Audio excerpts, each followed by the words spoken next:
looked at a player who's had so much to do with Arsenal's recent revival. When Terry Neal tempted Charlie Nicholas away from Scotland, there were those who raised an eyebrow. Somehow Highbury didn't seem the most natural home for a talent who'd scored 48 league goals at an average guaranteed to draw the scouts. But surrounded by established internationals and now new management, Nicholas and Arsenal's challenge for honours has blossomed. At Highfield Road, they took the field boasting a complete 11 of honoured players. Coventry, hit by injury, paled alongside. Arsenal persisted with an attacking policy almost solely reliant on Sanson, Ricks and Woodcock threatening the home goal and testing fullback Andy Spring, a veteran of just 2 league games. Nicholas played deep, often trailing in the wake of Ricks, hassled and harried by a defence who watched his every move.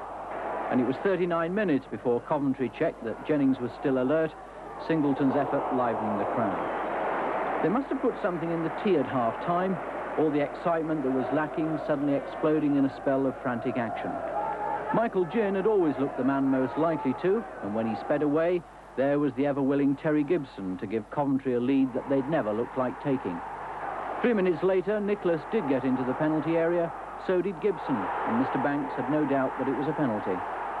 Ken Hibbert used to shoulder that responsibility at Wolves. Maybe that's why Pat Jennings guessed right. He somehow had the feeling that Arsenal would punish that miss. They did, but there was only 5 minutes remaining. Sanson ventured down the left again, and Tony Woodcock met it perfectly. In the 48th minute, just when everyone seemed to have settled for a draw, Trevor Peake failed to clear a free kick, and Mariner pounced. They kicked off again, but only so the final whistle could be blown. The 4,000 from Highbury's North Bank invaded the pitch, and Charlie Nicholas disappeared. It might not have been his best game in Arsenal's colours, but I don't suppose either he or his fans mind too much. Even so, that victory for Arsenal in the 3rd minute of injury time wasn't enough to keep them in 2nd place. Forest moved above them on goal difference. They had 2 goals in the